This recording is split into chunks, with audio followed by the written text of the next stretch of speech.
cast out the devil. I know some of the people that's religious are coming in here like, what is he talking about? Don't cast out the devil. So, before I get into this, I just want to preface it by saying, in voodoo, we don't, for the most part, believe in a all supreme evil being. All right.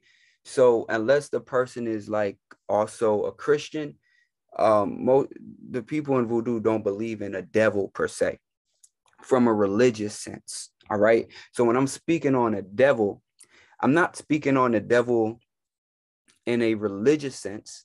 I'm speaking on the devil in the context of another definition of the devil, which is basically a protagonist or antagonist, right? An antagonist.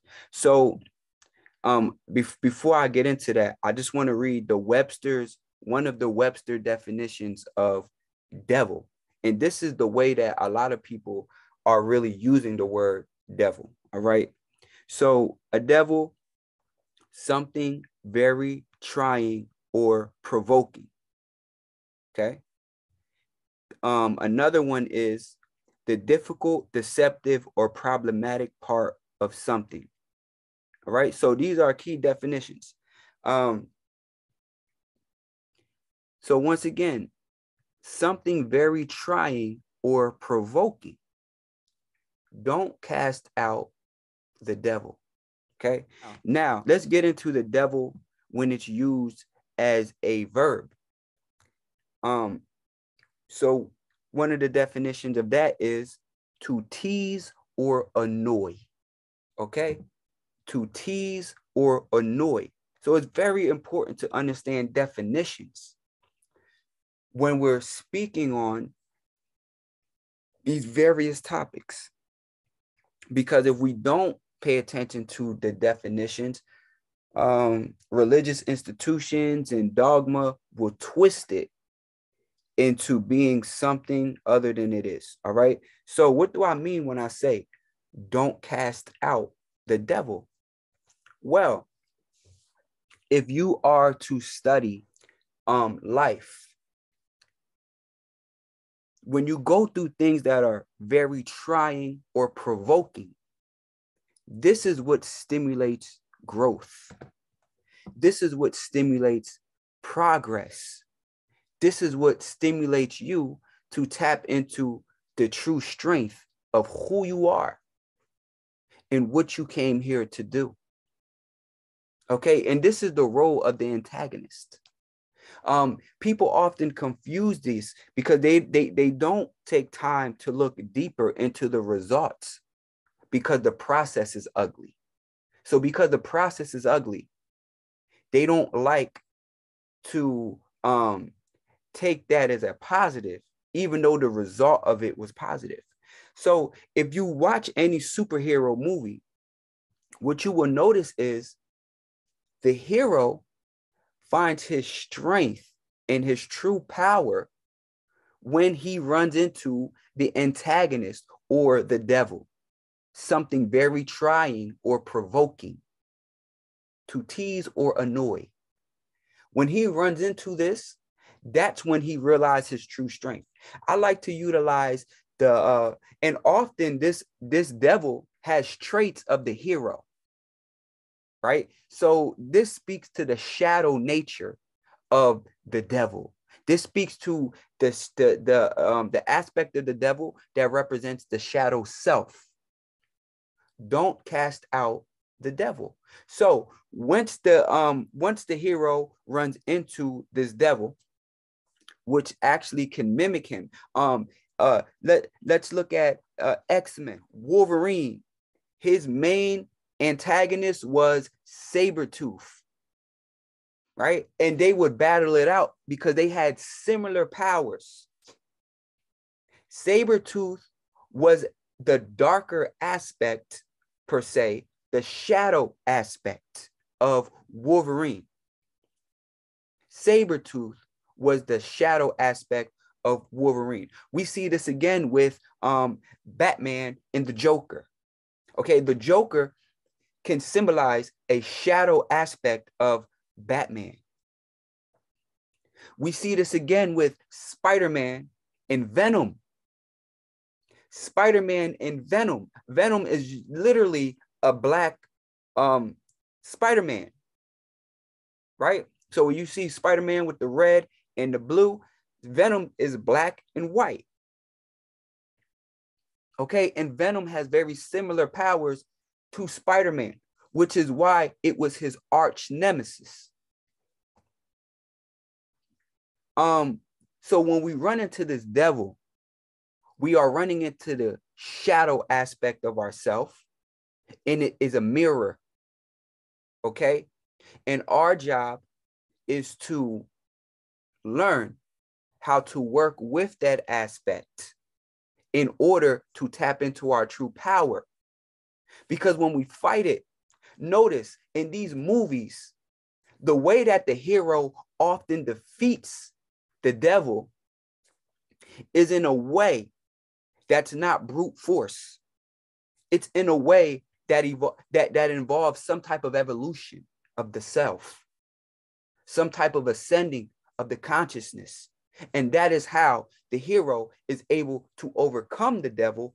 But when he overcomes the devil, or she overcomes the devil, that devil becomes a part of their being in a more evolved form. An example of this is the movie Black Panther. So in Black Panther, T'Challa's arch nemesis was Killmonger. And so T'Challa was a darker aspect, a shadow aspect. Killmonger was a darker shadow aspect of T'Challa. So now, if you remember in the movie, T'Challa was not conscious in the beginning of the movie. He didn't care about anything but Rwanda, but Wakanda. See, you see how Rwanda came out my mouth? Because we got a real African empire called Rwanda, but we got people following a movie called Wakanda. We got a real African paradises like Rwanda in the world. So just remember that, family. But T'Challa, he didn't care about anything but Wakanda. He didn't care about African peoples abroad. He didn't care about any of that. Killmonger was the one that actually cared about the liberation of Black people. And this is what you will often find, is that when you look at these devils, these antagonists, they often have compelling stories that get you to understand how they came to the conclusions that they came to. You study the Joker. Was the Joker really a villain? Was Killmonger really a villain? Right? These are just shadow aspects of the self. So when Killmonger, the way he wanted to go about liberation, it was brutal. T'Challa didn't care about liberation other than Wakanda. Now, when they ended up, remember, they had similar powers. They had similar powers. And what took place was, in their last battle, in their last dispute, after T'Challa ends up winning out against Killmonger, he has an enlightenment. He and Killmonger have a conversation.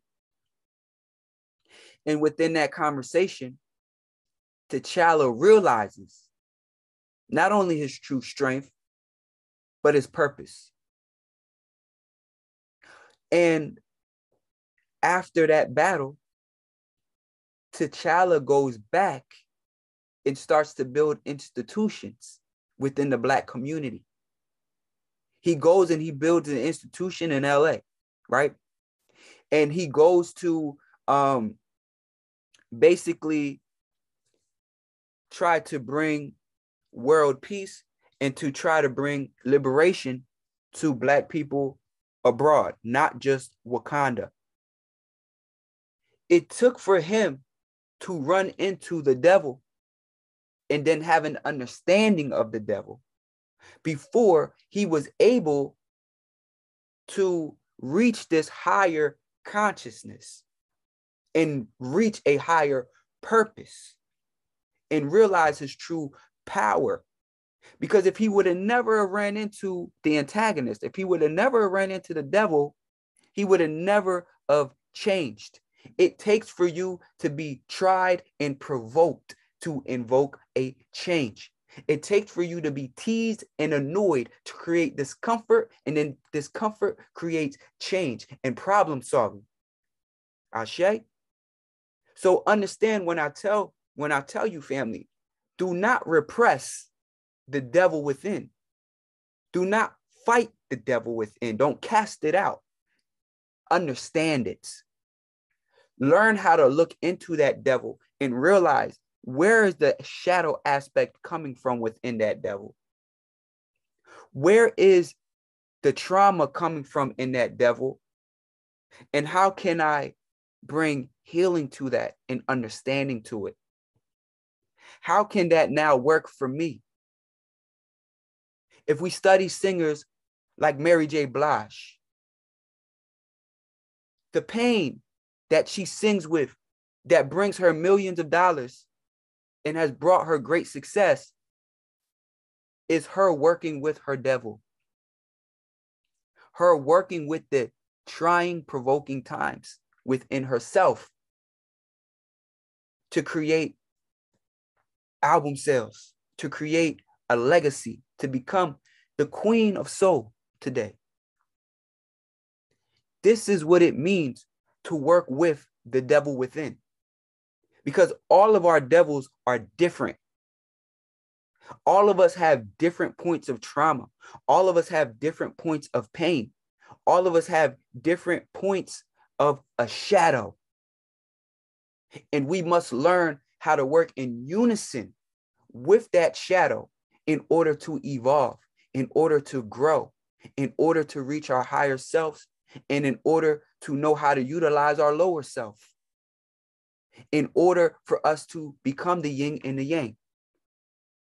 We have to learn how to not fight and repress the devil within.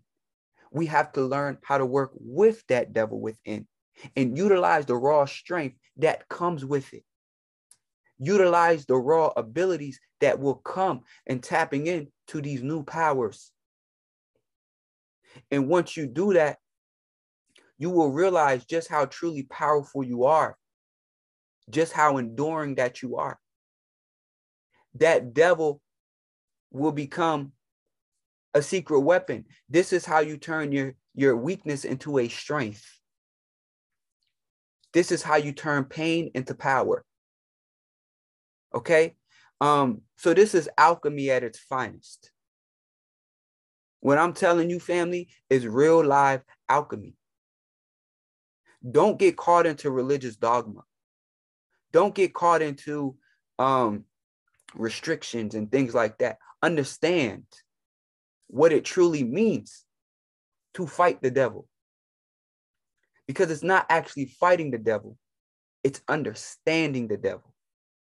And once you can understand the devil, then the devil can work for you. And the devil can bring you things because now you're understanding it. And that devil is a part of you because all that devil is your shadow self. It's your shadow. Make it work for you. Don't make it a point of trauma. Don't make it a point of pain. Don't make it a point of lack. Make it a point of power and success. And that's what I want to leave y'all with, family. Ashe.